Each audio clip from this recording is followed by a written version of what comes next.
Jacob's ladder? Okay. Do you want to delve into that momentarily? Because that's a very striking image and one that's rooted in ancient shamanic tradition as well. The notion of a liana between heaven and earth. Jacob's vision is definitely that. So that's another example of a hierarchy. Yeah, but I think it's another example also of, if you look at these stories, these ancient stories with the wrong perspective, they look completely arbitrary and random and as if they were just inventions, pure inventions. But if you use just the basic categories of these cosmologies themselves, then they become pretty self-evident. Like, why is there a ladder between heaven and earth?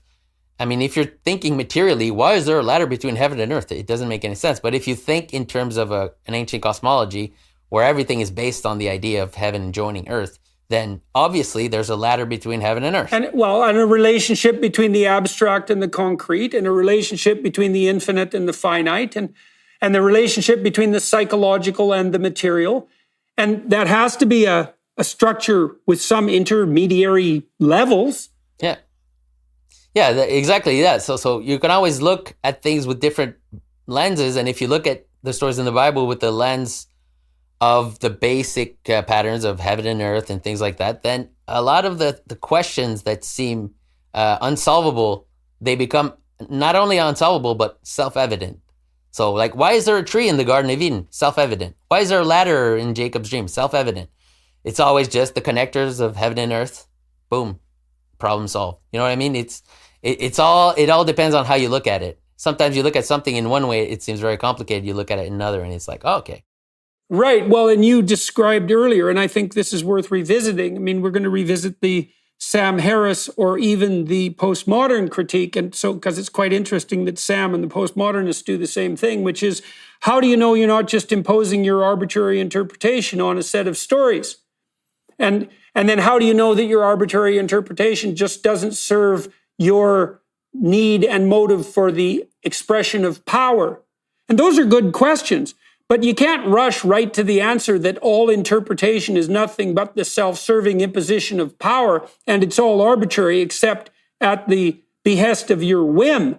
Jesus, that's definitely throwing out the baby with the bathwater, and it's a very simplistic interpretation. You could say the same about science, too. I mean, anyone who claims to have a theory about reality, you could say, how do you know it's not just in your head?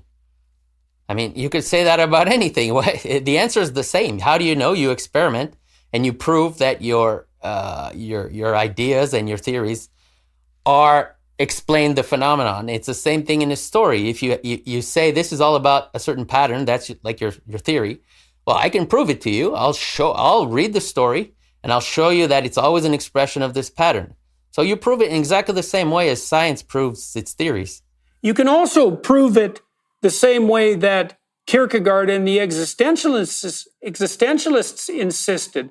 And I would say this is basically an act of faith, which is you can take the pattern and you can act it out in the world. You can use it to govern your perceptions and to rule your actions, and then you can see what happens in your life.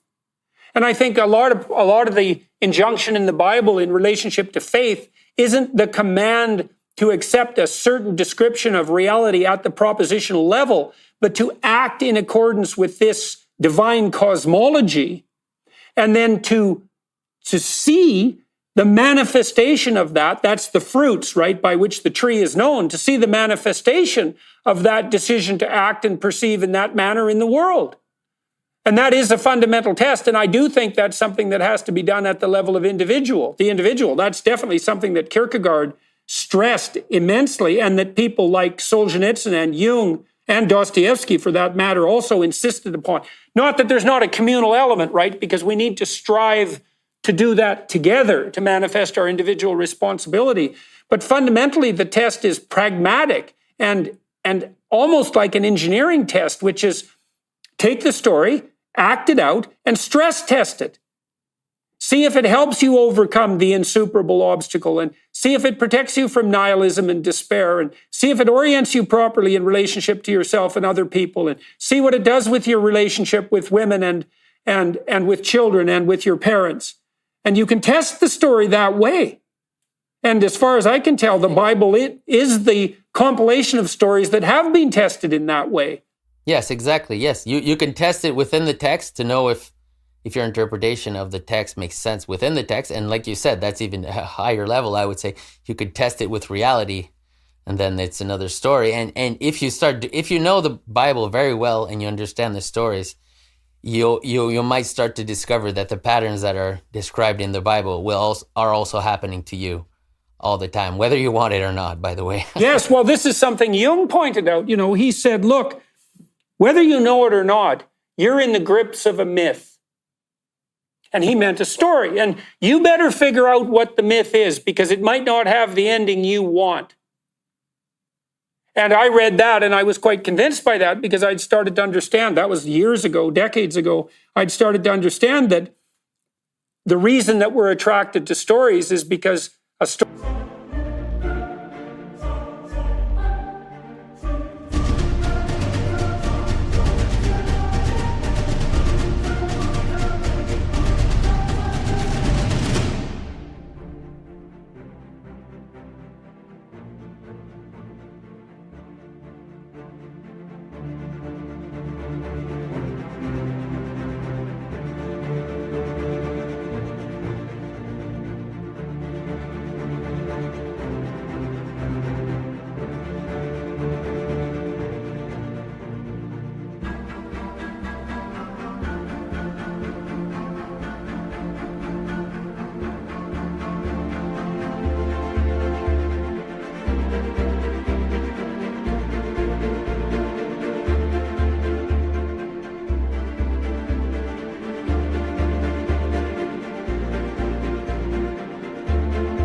Story is a description of the pattern through which we view the world and the pattern that we enact in the world. And we value stories because we want interpretive patterns to make sense out of the complexity of things. And then the question is, well, what story are you acting out? And the premature neo-Marxist rejoinder to that is, well, we're all acting out a story of power and domination. And I think that's preposterous. We act out a story of power and domination when the proper story is corrupted and demented. So if your relationship with your wife is governed by power and authority, then you have a pretty appalling marriage. And if all you do is dominate and tyrannize your children, well, good luck with that. And if you bring the same attitude towards your friendships and your business relationships, you're not going to have any friends. You might have cronies or bully henchmen, and you're certainly not going to be successful in any voluntary business arrangement. So there's a different ethic that governs our perception and our actions, and it is oriented towards this higher spiritual realm that you laid out conceptually, and that's detailed out as a characterization of the spirit that we should mimic in the biblical corpus. I think that's all become quite clear on the cutting edge of cognitive science, let's say. Yeah, you can't. Part of the narratives of the Bible is to move from a state of competition where it's just raw competition. I think kind of what you were describing here with just imposition of power. So there's the realm of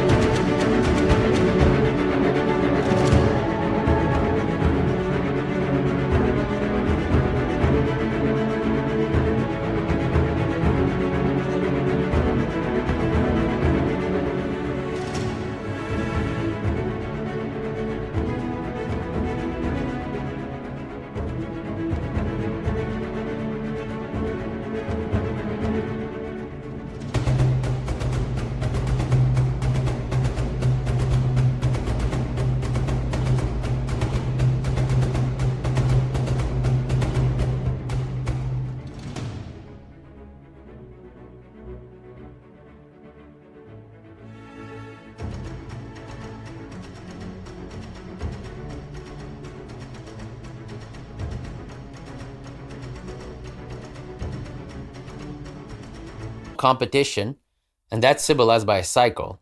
And then it might look like a fun thing to be in the realm of competition, but it's not, because you always end up, sometimes you're on top, sometimes you're at the bottom, and it's a painful experience, right? So what you want is to have a solution to that competition at one point. So a lot of the stories in the Bible of competing brothers are about exactly that. So Jacob and Esau, and right? It's zero-sum competition. Because you do have a competitive relationship in some sense between Adam and Eve, because there's an adversarial relationship there, though, that's bound in a higher order.